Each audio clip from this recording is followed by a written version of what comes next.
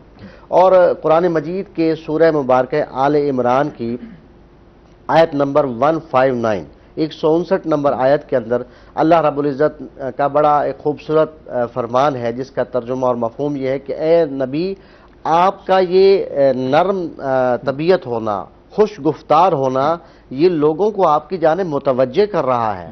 خدا نہ خواستہ اگر نبی کریم صلی اللہ علیہ وآلہ وسلم نرم گفتار نہ ہوتے، اور ہم دیکھتے ہیں کہ مکہ المکرمہ کی جو زندگی ہے وہ بڑی سخت زندگی تھی، جو کفار و مشرکین مکہ تھے وہ طرح طرح کی اذیتیں دیتے تھے، کبھی جسمانی اذیتیں دیتے تھے، کبھی لفظوں کی اذیتیں یعنی زبانی اذیتیں دیتے تھے، اور وہ طائف کا منظر بھی، طائف کا منظر تو ہم سب کے سامنے ہے، جو سکول کی کتابوں میں بھی لکھا ہوا ہے کہ ان لوگوں نے اس قدر پتھر مارے، یعنی کہ وہ کوئی جو جھگڑا تھا جائیداد کا جھگڑا تو نہیں تھا، وہ جو جھگڑا تھا وہ کسی خاندان کا جھگڑا تو نہیں تھا، آپ صلی اللہ علیہ وآلہ وسلم ان کی نجات کے لیے تشریف لے کے گئے تھے کہ قولوا لا الہ الا اللہ تفلحوا، یعنی اے طائف والو، آپ جو ہے اگر لا الہ الا اللہ کہو گے اور بتوں کی پوجا چھوڑ کے ایک اللہ کی عبادت اگر شروع کرو گے تو اس میں تمہاری دنیا کی بھی فلاح ہے اور آخرت کی فلاح تو ہے ہی ہے۔ لیکن انہوں نے بات سننا تک گوارا نہ کیا، اتنے پتھر مارے کہ آپ کا جو سر کا خود تھا وہ آپ کے قدم ہائے مبارک تک پہنچ گیا، اور حضرت جبرائیل جو سید الملائکہ ہے وہ تشریف لائے اور نبی کریم صلی اللہ علیہ وآلہ وسلم کی بارگاہ میں، یعنی ایک فرشتے سے برداشت نہیں ہوا، وجہ تخلیق کائنات سید الانبیاء رحمت للعالمین نبی کی بارگاہ میں آئے اور آ کے عرض کیا یا رسول اللہ اگر آپ حکم دیں تو فوری عذاب آ جائے، اور عذاب بھی کیسا کہ ان دو پہاڑوں کو، میں طائف گیا 2015 میں بھی اور 2018 میں بھی، تو طائف کا علاقہ جو ہے وہ پہاڑی علاقہ ہے، جیسے ہمارا فورٹ منرو کہہ لیجئے، یا بری تو نہیں کہہ سکتے چونکہ وہاں درخت نہیں ہے، لیکن کچھ خال درخت ہے لیکن ٹھنڈا علاقہ ہے، تو طائف کے علاقے کے اندر پہاڑ بہت زیادہ موجود ہے، اور ہم نے وہ جگہ بھی دیکھی کہ جہاں آپ نے تبلیغ فرمائی اور وہاں انہوں نے پتھر بھی مارے، وہاں ایک جو ہے مسجد بھی موجود ہے، اور ایک پتھر جو ہے وہاں کے لوگوں نے بتایا کہ آپ یہاں نماز پڑھتے تھے تو لوگ اوپر سے پتھر پھینکنے کی کوشش کرتے تھے، اور وہ پتھر جو ہے وہ آج تک وہاں بڑا پتھر تھا رکا ہوا تھا، تو ان دو پہاڑوں یعنی ایک گھاٹی ٹائپ علاقہ ہے، تو حضرت جبرائیل علیہ السلام آئے اور آ کے عرض کیا یا رسول اللہ ایسے مسل کے ان کو ختم کر دوں، تو آپ صلی اللہ علیہ وآلہ وسلم چونکہ رحمت للعالمین تھے، آپ نے فرمایا نہیں یہ مجھے جانتے نہیں ہیں، یعنی اگر شناخت ہوتی، انہیں پتا ہوتا کہ یہ کون ہستی ہے اور معرفت ہوتی، نہج البلاغہ میں امیر المومنین مولا متقیان حضرت علی بن ابی طالب علیہ السلام کا بڑا خوبصورت فرمان ہے، اور ہمارے معاشرے میں جو اختلاف ہے، جو رواداری نہ ہونا ہے، اس کی مین وجہ یہ ہے کہ آپ نے فرمایا الناس اعداء ما جہلوا عنہ، یعنی لوگ اس چیز کے دشمن ہوتے ہیں جس کو جو ہے پہچانتے نہیں ہیں، جیسا کہ فار ایگزامپل جب تازہ یہ سپیکر آیا، مائک آیا تو لوگ اس کے مخالف ہو گئے چونکہ اس کے اسرار و رموز سے آگاہ نہیں تھے، معلوم تھا، کرونا وائرس آیا تو جو اس کی ویکسین لگانے جا تو کئی لوگوں نے کہا جی نہیں لگوائے اس میں فلاں چیز ہے، پولیو آیا تو بتایا پروپیگنڈا شروع کر دیا، یعنی الناس اعداء ما جہلوا عنہ، تو لوگوں کو جب معرفت نہیں ہوتی، علم نہیں ہوتا، اسی طرح سے رواداری کا نہ ہونا جو ہے اس میں سمجھتا ہوں کہ علم کی کمی ہے، اور ہم دوسرے مسلک کے بندے کو، دوسری زبان کے بندے کو، دوسرے علاقے اور صوبے کے بندے کو جو ہے نفرت کا نشانہ بنا رہے ہوتے، کیوں؟ اس کی وجہ یہ ہے کہ ہمارے ذہن میں کسی نے بھر دیا ہے کہ فلاں مسلک کا بندہ، فلاں علاقے کا بندہ، فلاں زبان بولنے والا بندہ ایسا ہے، اس وجہ سے ہم مسائل بھی دیکھتے ہیں اور معاشرہ بھی ایک ہمیں انتشار کا شکار ہوتا ہے۔ ایک آپ نے بات کی مکہ کے حوالے سے، آپ نے حضور پاک صلی اللہ علیہ وسلم کی زندگی کا ذکر کیا۔ ایک وہ وقت جب حضور پاک صلی اللہ علیہ وسلم پر تمام تر وہاں پر جو مشکلات درپیش آئی، صحابہ کرام کو مشکلات درپیش آئی، اور ایک وقت جب فتح مکہ کا موقع آیا اور تمام ان کو معاف کر دیا گیا، اس کے بعد وہ لوگ اسلام قبول کر رہے تھے، تو یہ کیا خوبصورت، یہ خوبصورت آپ نے ٹچ دیا ہے کہ ایک تو مکہ کی یہ زندگی ہے کہ جب اسلام جو ہے ابھی بنیاد پہ ہے، ابھی اسلام کی کومپل جو ہے وہ نکل رہی ہے، اور اتنا دباؤ ہے، صحابہ کرام رضوان اللہ علیہم ان کے اوپر مظالم ڈھائے جاتے ہیں۔ حضرت بلال حبشی رضی اللہ تعالی عنہ، انہیں ایک تپتی ہوئی ریت پر اور کبھی گرم پتھر پہ لٹا دیا جاتا ہے، طرح طرح کی مشکلات۔ اور پھر جب آپ ہجرت کر کے تشریف لے جاتے ہیں مدینہ، اور پھر ایک اسلامی ریاست جو اوریجنل ریاست مدینہ جسے کہا جاتا ہے، ایک تو ہے کہ نعرہ لگانا، نعرہ نہیں، حقیقتاً ریاست مدینہ قائم فرمائی، اور آپ پھر اپنے اصحاب کے لشکر کے ساتھ، وہی اصحاب کہ جن پر کبھی کوڑا کرکٹ پھینکا جاتا تھا، کبھی کوڑے برسائے جاتے تھے، کبھی پتھر پہ لٹایا جاتا تھا، کبھی طرح طرح کی اذیتیں دی جاتی تھیں، انہی کو لے کے حتیٰ کہ خود نبی کریم صلی اللہ علیہ وآلہ وسلم کی ذات کہ آپ بیت اللہ میں محو عبادت ہوتے ہیں اور آپ پر مظالم ڈھائے جاتے ہیں۔ آپ جب تشریف لاتے ہیں تو 10,000 کا لشکر ساتھ ہے، تلواریں بھی ہیں، تیر بھی ہیں، اونٹ بھی ہیں، گھوڑے بھی ہیں، اور پورا ساز و سامان موجود ہے۔ تو کسی نے لشکر کے درمیان سے یہ نعرہ لگا دیا کہ آج بدلے کا دن ہے۔ ظاہر ہے کہ سب کو نظر آ رہا تھا کہ یہاں کوڑے بھی برسائے گئے بلا جرم، جو مظالم تھے آج گن گن کے نبی کریم صلی اللہ علیہ وآلہ وسلم بدلے لیں گے۔ تو یہ اسلام کا چہرہ فتح مکہ کے موقع پر زیادہ واضح طور پہ نظر آتا ہے کہ آپ جب سنتے ہیں کہ ایک نعرہ لگایا گیا ہے کہ آج بدلے کا دن ہے، تو آپ نے بلایا اور کہا جاؤ جا کے اعلان کرو، اور تم ہی اعلان کرو کیونکہ تم نے نعرہ لگایا ہے کہ آج بدلے کا دن ہے۔ فرمایا نہیں، آج بدلے کا دن نہیں ہے، آج تو معافی کا دن ہے، سبحان اللہ، آج معاف کر دینے کا نام ہے۔ یعنی اسلام جو ہے، اسلام کی جو روح ہے، اسلام کا جو مغز ہے، اسلام کی حقیقت معاف کر دینے میں ہے۔ اور آپ دیکھیں کہ بڑے بڑے دشمنان اسلام جب وہ کلمہ پڑھ لیتے ہیں، حتیٰ کہ وہ وحشی جس نے حضرت حمزہ سید الشہداء ان کا جو ہے وہ کلیجہ جو ہے وہ نکالا، اور اس کا وہ ہار بھی بنایا گیا اور بسلا کیا گیا، جو اسلام میں سخت ترین منع ہے۔ تو جب اس نے بھی کلمہ پڑھ لیا تو نبی کریم صلی اللہ علیہ وآلہ وسلم نے اس کے اسلام کو بھی قبول فرما لیا۔ یہ ہے رحمت، اور یہ رحمت صرف نبی کریم صلی اللہ علیہ وآلہ وسلم کی ذات تک محدود نہیں ہے۔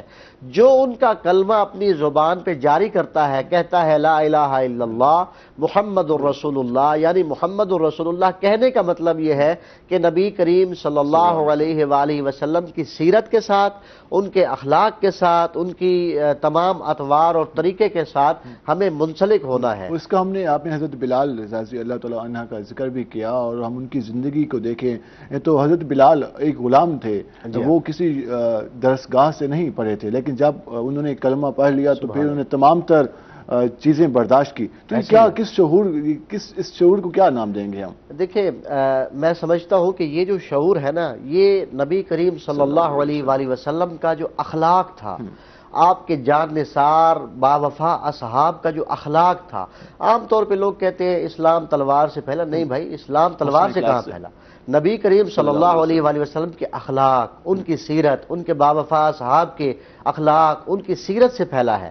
لوگوں نے جب دیکھا کہ ایک اسلام کا سربراہ یعنی نبی کریم صلی اللہ علیہ وآلہ وسلم خود موجود ہیں، اور غزوہ خندق کے موقع پہ جب پتھر لکڑیاں اٹھائی جا رہی ہیں تو دیکھا کہ بھوک کا یہ عالم ہے کہ اصحاب نے اپنے پیٹ کے اوپر پتھر باندھے ہوئے ہیں۔ یعنی رواداری کا ہم نے مظاہرہ صرف یہ نہیں کہ میں یہاں ٹی وی پہ بیٹھوں یا ممبر و محراب پہ جاؤں تو تقریر کر دوں کہ رواداری یہ ہو، نہیں، جب تک میں خود رواداری کا مظاہرہ نہیں کروں گا۔ اور قرآن بار بار کہتا ہے لما تقولون ما لا تفعلون، جو کہتے ہو وہ کرتے نہیں ہو۔ آج ہمارا معاشرہ، چاہے وہ پاکستانی معاشرہ ہو یا پوری دنیا کے اندر جہاں بھی مختلف معاشرے موجود ہیں وہ انحطاط کا شکار اس لیے ہے کہ ہمارے نعرے، ہمارے دعوے، ہمارے عمل اور کردار سے کچھ بڑھ کے ہیں اور یقیناً اس حوالے سے جو ہمیں مسائل نظر آتے ہیں وہ ہمارے قول و فعل میں ایک جو تضاد نظر آتا ہے. ہماری جو لیڈرشپ موجود ہے اس وجہ سے بھی ان کی باتوں میں اتنا زیادہ اثر اس وجہ سے بھی دکھائی نہیں دیتا کہ جب لوگ دیکھتے ہیں کہ عمل اور ہوتا ہے اور بیان اور ہوتا ہے، اس وجہ سے بھی مسائل ہیں. اور رواداری کا جو عمل ہے اس ہم سب کو اپنانا چاہیے، اسی سے ہی ہمارا معاشرہ بہتر ہو سکتا ہے. ہم علامت صاحب سے مزید بھی بات کریں گے. علامت صاحب، جس طرح ہم رواداری کے حوالے سے بات کر رہے تھے، اخلاقیات کے حوالے سے بات کر رہے تھے، آپ نے کہا کہ اور یقیناً اس بات میں کوئی مکمل بس صداقت ہے کہ اسلام جو پھیلا ہے وہ حسن سلوک کے ذریعے پھیلا ہے اور ایک پیار محبت کے جو پیغام کے ذریعے پھیلا ہے. اخلاقیات کے حوالے سے حضور پاک صلی اللہ علیہ وسلم کا فرمان ہے کہ مجھے سب سے زیادہ بہتر اخلاق والا بنا کر بھیجا گیا، جس کا مفہوم ہے. تو اخلاقیات پر کتنا کام کرنے کی ضرورت ہے ہمارے معاشرے میں، اس پر ہم بات کریں گے. بریک سے جیسے ہی واپس آئیں گے تو ہم اس کو مزید ڈسکس کریں گے. ہمارے ساتھ رہے گا، ملتے ہیں شارٹ بریک کے بعد.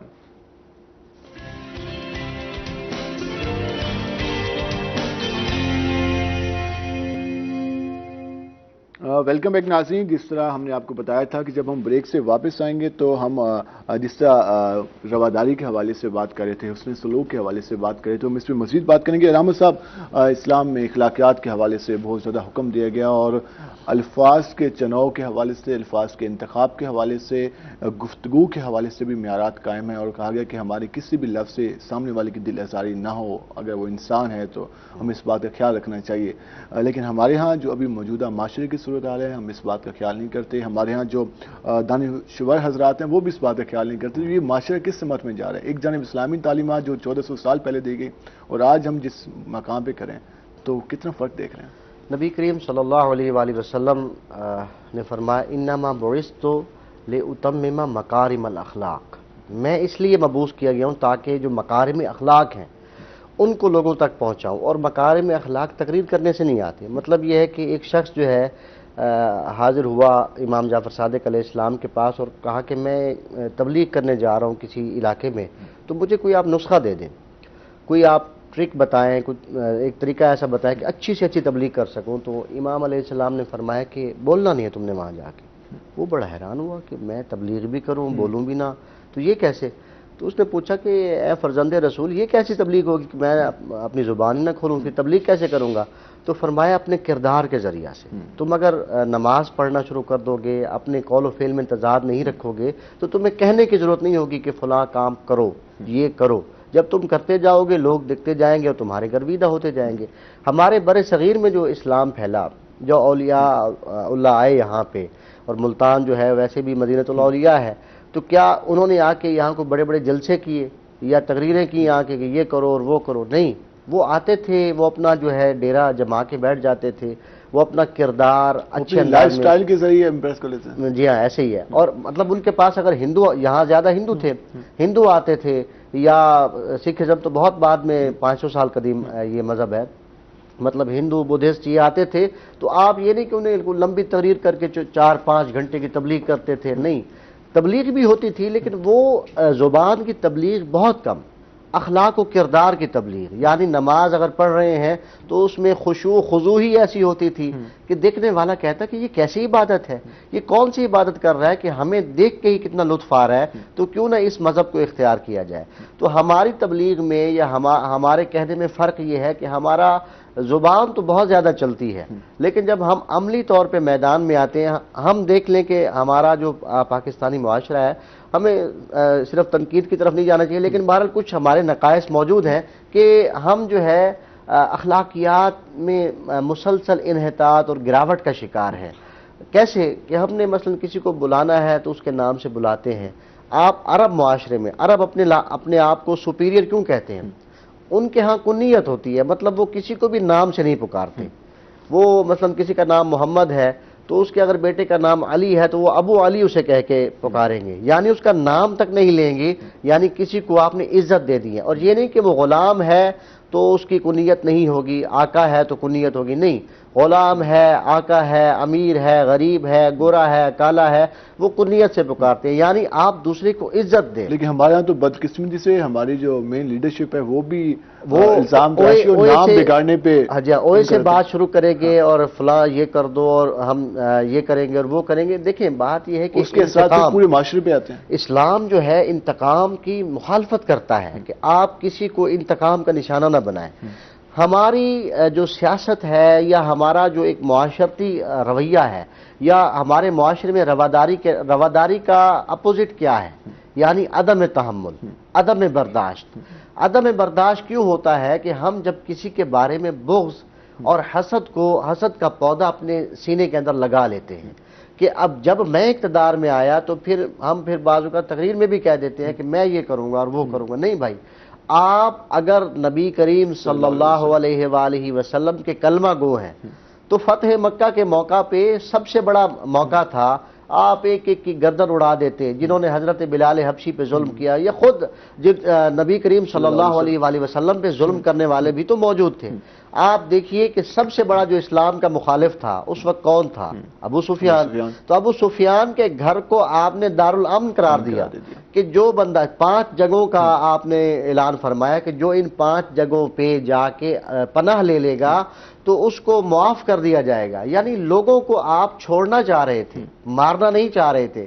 اسلام مارنے کا نام نہیں ہے، اسلام زندگی کا نام ہے۔ اور کربلا کا بھی اگر میں تذکرہ، چونکہ نانا کی بات ہے تو نواسہ کی بات بھی ہو جائے، کربلا کے اندر بھی شب عاشور آپ نے چراغ گل کر دیا اور اپنے اصحاب سے فرمایا میں نے تم سے بیعت کو اٹھا لیا ہے، چلے جاؤ۔ اور بار بار لشکر یزید سے بھی 10 بار خطاب کر کے کہا کہ میں نواسہ رسول ہوں، میں فرزند رسول ہوں، میرے خون میں ہاتھ نہ ڈالو۔ یعنی آپ نے آخری حد تک انہیں بتایا کہ انتقام، عدم تحمل، عدم برداشت یہ اسلام کا پیغام نہیں ہے۔ آپ کو کسی کے نظریے سے اختلاف ہو سکتا ہے لیکن دلیل سے کریں، اور صرف دلیل سے مطلب میرے پاس دلیل ہو لیکن الفاظ اچھے نہ ہو۔ اور نہج البلاغہ میں امیر المومنین مولا متقیان علی ابن ابی طالب علیہ السلام کا میں کہتا ہوں کہ سنہرے پانی سے لکھنے والا ایک فرمان ہے بڑا زبردست۔ آپ نے فرمایا کہ تلوار کا لگا ہوا جو زخم ہے وہ بھر جاتا ہے، لیکن زبان کا جو لگا ہوا زخم ہے وہ نہیں بھرتا۔ آپ نے اگر کسی کو تلوار مار دی ہے، کسی کو گولی لگ گئی تو وہ ٹھیک ہو جائے گا، اگر کسی کو تلوار لگ گئی تو وہ بالآخر یہ الفاظ ہی ہوتے ہیں جن کی وجہ سے لوگ ہر حد تک جانے کو تیار ہو جاتے ہیں۔ ایسے ہی ہے۔ اور ہم دیکھیں اگر کسی نے ہمارے ساتھ زیادتی کر لی، کسی نے اگر ایک گالی دی ہے تو معاشرہ جو ہے عدم برداشت پر اس حد تک جا چکا ہے کہ پلٹ کے اسے 10 گالیاں دی جاتی ہیں۔ اور ہم دیکھتے ہیں کہ بڑی بڑی باتیں جب سامنے آتی ہیں، ویسے ہمیں اخلاقیات کے بھاشن اور اخلاقیات کے لیکچر اور دروس دینے والے، اور اس حمام میں میں سمجھتا ہوں کہ سبھی ایک جیسے ہیں کہ چاہے وہ سیاسی لوگ ہو یا مذہبی لوگ ہو، وہ اس حوالے سے ہم لیکچرز تو بہت اچھے دیتے ہیں کہ یہ ہونا چاہیے، وہ ہونا چاہیے۔ آواز نصیحت تو بہت ہے لیکن جب عمل کی باری آتی ہے تو مجھ سمیت جو ہے ہم بہت پیچھے رہتے ہیں۔ اور رواداری ایک ایسا ٹاپک ہے، عام طور پہ جب بھی آپ رواداری کے موضوع کو لیتے ہیں، چاہے آپ ریڈیو ٹی وی پہ لیں یا مسجد و محراب میں لیں، تو وہاں جب بھی رواداری کا لفظ بولا جائے گا نا تو لوگ تھوڑے سے غیر مانوس ہو جائیں گے، لوگ ذرا ایزی ہو جائیں گے، پتہ نہیں اب کون سی بات ہو رہی ہے۔ بھائی رواداری ہی در حقیقت پیغام اسلام ہے، اور معاشرے کو بنانے کا ایک سب سے بنانے کا بنیادی جو پلر ہے وہ رواداری معاشرہ ہے۔ رہ نہیں سکتا، معاشرہ بکھر جائے گا۔ بالکل ایسے ہی ہے۔ اور قرآن مجید جو ہے وہ اس جانب بار بار اشارہ کرتا ہے، اور مختلف الفاظ قرآن مجید میں یہ نہیں کہ ایک ہی لفظ کو بار بار ریپیٹ کیا، مختلف طریقے سے، کہ ہو سکتا ہے کوئی بندہ سورہ آل عمران پڑھ رہا ہو تو اس کے لیے آیت نمبر 159 رکھ دی، تو کوئی بندہ سورہ بقرہ پڑھ رہا ہے تو اس میں فرمایا لا اکراہ فی الدین، اس طرح کوئی بندہ 30واں پارہ پڑھ رہا ہے تو اس کے اندر سورہ کافرون کو رکھ دیا کہ لکم دینکم ولی دین۔ یعنی اگر تمہارے پاس مذہب کا اختلاف ہے تو اپنے مقام پہ ہو، دلیل کے ساتھ ہو، رواداری اور اخلاق کے ساتھ ہو۔ آپ دیکھیے کہ مدینہ کے اندر کیا غیر مسلم نہیں رہتے تھے، مسیحی رہتے تھے، یہودی رہتے تھے، بت پرست بھی رہتے تھے، ان کے ساتھ نبی کریم صلی اللہ علیہ وآلہ وسلم نے معاہدے فرمائے اور انہیں بتایا کہ دین اسلام جبر کا نام نہیں ہے، تم اگر ہمارے لیے اس حد تک رکاوٹ کا باعث نہیں بنتے کہ ہمارے اوپر حملہ آور ہو جاؤ تو تم رہو. ریاست مدینہ اسی چیز کا نام ہے. ریاست مدینہ یقیناً اسی چیز کا نام ہے اور ہمارے ہاں بھی اسی چیز کرنے کی ضرورت ہے. جو ہم معاشرے میں ایک چیز دیکھتے ہیں کہ ایک نفرت اور باقی عدم برداشت اور اس طرح کے پہلو دیکھتے ہیں تو اس پر کام ہونے کی ضرورت ہے. اور ہم اس کو زیادہ ڈسکس کرتے ہیں کہ ہمارے یہاں نوجوانوں کی پاپولیشن زیادہ ہے تو ہم نوجوانوں کی کردار سازی کے لیے ہمارے استاذہ کو، ہمارے علماء کرام کو، ہمارے والدین کو، ہمارے پورے معاشرے کو کردار ادا کرنا ہوگا اور اسلامی جو اصول ہیں ان کو اپنانا ہوگا. جو اسلام کا میسج ہے، جو حسن اخلاق کا ہے، جو انسانیت کا ہے، اس پر عمل کرنا ہوگا. تبھی ہمارا معاشرہ ایک بہتر معاشرہ بن سکتا ہے.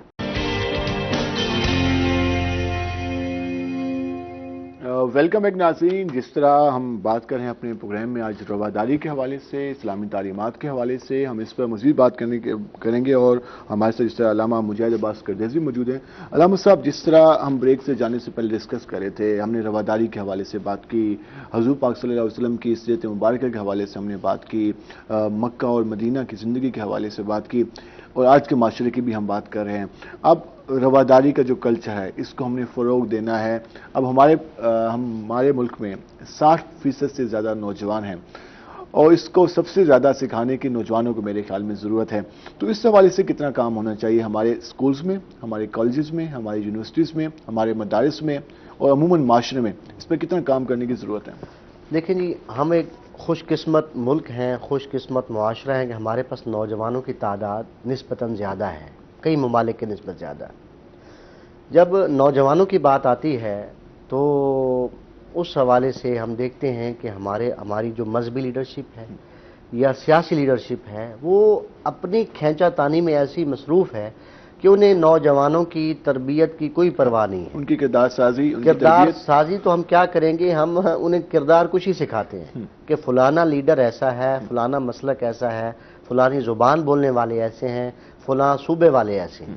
دیکھیں، جب رواداری کی بات آتی ہے اور نوجوان کی بات آتی ہے تو 3 واقعات، ویسے تو بے شمار واقعات ہیں لیکن چھوٹے چھوٹے آدھے منٹ کے 3 واقعات میں سنانا چاہوں گا. غزوہ خندق کے موقع پہ مولا علی کی عمر کوئی لگ بھگ ہوگی 25-26 سال. 25-26 سال کا ایک نوجوان اور سامنے عمرو ابن عبد ود ہے، 1000 لوگوں سے لڑ سکتا ہے. جب آپ نے اسے زیر کیا اور نیچے گرایا، 25-26 سال کا نوجوان آؤٹ آف کنٹرول ہوتا ہے اور سامنے پھر ہو بھی اسلام کا دشمن تو ہم تو ظاہر ہے اسے کبھی نہیں چھوڑیں گے. لیکن اس نے گستاخی کی تو مولا علی اس کے اوپر سے اتر آئے. اب اصحاب نے فوراً جا کے نبی کریم صلی اللہ علیہ وآلہ وسلم سے عرض کیا، یا رسول اللہ یہ کیا علی نے کیا؟ ایک بار زیر کر لیا تھا، موقع تھا، اب پتہ نہیں وہ نیچے آئے نہ آئے. موقع تھا دیا. بالکل. تو آپ نے فرمایا تھوڑا انتظار کرو، وہ آئیں گے تو پوچھ لیں گے. آپ نے دوبارہ اسے زیر کیا، سر کاٹا، لے کے آئے تو پوچھا، اے علی جب ایک بار زیر کر لیا تھا بھی دشمن رسول، کوئی محب رسول تو نہیں تھا، دشمن خدا دشمن رسول تھا، تو آپ اتر کیوں آئے؟ یہاں میں سمجھتا ہوں نوجوانوں کے لیے ایک بہت بڑا میسج ہے. وہ کیا ہے؟ وہ میسج یہ ہے کہ اس نے جو گستاخی کی تھی وہ لعاب دہن اپنا پھینکا تھا مولا علی کی طرف. تو مولا علی اللہ کے لیے لڑ رہے تھے، تو جب لعاب دہن پھینکا گیا تو اب ظاہر ہے ذات پہ اٹیک ہوا، بھی شامل ہو گیا. ذات پہ جب اٹیک ہو تو ہم کیا کرتے ہیں؟ ہم بہت زیادہ اپنا مس بیہیو کرتے ہیں اور یہ کر دیتے ہیں، گالم گلوچ بھی، الفاظ کا غیر مناسب چناؤ اور پتہ نہیں کیا کیا. اسلام یہ کہتا ہے جب تمہاری ذات پہ اٹیک ہو تو پھر تم پیچھے ہٹ جاؤ. ایک واقعہ. دوسرا واقعہ امام حسن علیہ السلام کا ہے. آپ کی بھی جوانی ہے، شام سے ایک شخص آیا، اس نے گالیاں دی، بہت زیادہ غیر مناسب الفاظ کہے. تو امام حسن علیہ السلام نے اسے بلایا، پوچھا تم بھوکے ہو، لگتا ہے بھوکے ہو، آؤ میں تمہیں کھانا کھلاتا ہوں. امام حسن کا دسترخوان بہت مشہور تھا.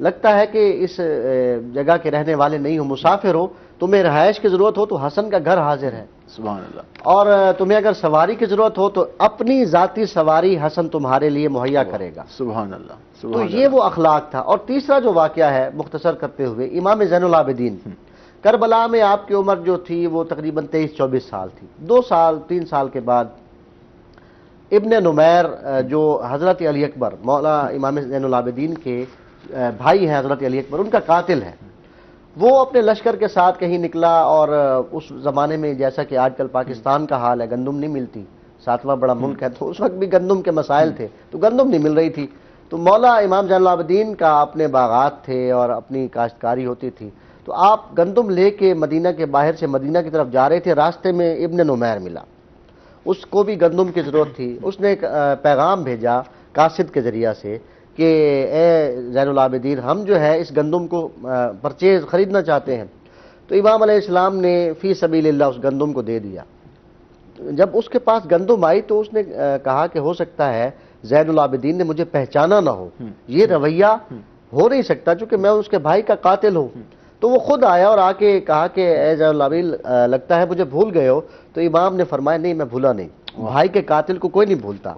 تو یہ رویہ ہے، اس قسم کے واقعات بیان کیے جائیں کہ جب آپ کی ذات پہ اٹیک ہو، آپ کی ذات پہ حملہ ہو، وہ حملہ لفظی بھی ہو سکتا ہے، وہ کسی اور انداز میں بھی ہو سکتا ہے، تو انسان اپنی ذات کو، اپنی میں کو مار دے، وہ پس پشت ڈال کر پس پشت ڈال دے، یہ رواداری ہے۔ اچھا، رواداری کا لفظ جب آتا ہے بالخصوص نوجوانوں کے لیے غیر مانوس لفظ ہے، ہم اس سے زیادہ کوئی مانوس نہیں ہوتے، پریشان ہونا شروع ہو جاتے ہیں، بور ہونا شروع ہو جاتے ہیں کہ پتہ نہیں یہ کون سا ٹاپک ہے، یا کوئی ایسا ٹاپک ہے کہ جو شاید کسی نے کہا ہوگا تو بات ہو رہی ہوگی۔ رواداری کا لفظ جب استعمال ہوتا ہے، رواداری در حقیقت اسلام کے حقیقی چہرے کا نام ہے۔ بے شک اسلام اگر آپ نے سمجھنا ہے تو رواداری کے ذریعے سے سمجھ سکتے ہیں، اور میں سمجھتا ہوں کہ نبی کریم صلی اللہ علیہ وآلہ وسلم، آپ کے اہل بیت اور آپ کے باوفا اصحاب، ان کی سیرت کو پڑھا جائے، جو ایک لفظ ہمیں ان کی سیرت سے ملے گا وہ رواداری ہے۔ اور آخری جملہ کہہ کے میں اپنی بات ختم کر رہا ہوں کہ آج کا نوجوان اگر یہ چاہتا ہے کہ وہ ایک معاشرے کے اندر اپنا معاشرتی جو رول ہے اچھے انداز میں پلے کرے، چاہے وہ اسکول، کالج، یونیورسٹی کی لائف ہو یا بزنس اور جاب کی لائف ہو یا حتیٰ مدرسے اور پھر مسجد اور مدرسے کی بات ہو، تو میں سمجھتا ہوں ہمارے نوجوان کو بہترین، یعنی جو جتنا بڑا روادار ہوگا وہ اتنا بڑا ذمہ دار ہوگا، وہ اتنا بڑا ذمہ دار، اگر روادار نہیں ہے تو وہ اپنی ذمہ داری کو کہیں نہ کہیں جو ہے وہ مس کنٹیکٹ کرے گا، وہ مس بیہیو کرے گا۔ علامہ مجاہد عباس قردیش صاحب، بہت شکریہ آپ کا۔ یقیناً وقت ہمارے پاس کم تھا، اگر اس موضوع پر بات کی جائے تو ہمیں بہت زیادہ وقت چاہیے اور بہت زیادہ پروگرامز چاہیے، پھر بھی یہ جو اسلامی تعلیمات ہیں، جو ہماری اسلام کی تاریخ ہے، اس پہ گفتگو کی جا سکتی ہے۔ حمزہ روفی البدری، آپ کا بہت شکریہ ہمارے پروگرام میں آئے۔ ناظرین، ہم اجازت چاہیں گے، لیکن اس سے پہلے ہم حمزہ روفی البدری سے نعت مقبول صلی اللہ علیہ وسلم سنیں گے، تو مجھے اجازت دیجیے، اللہ نگہبان۔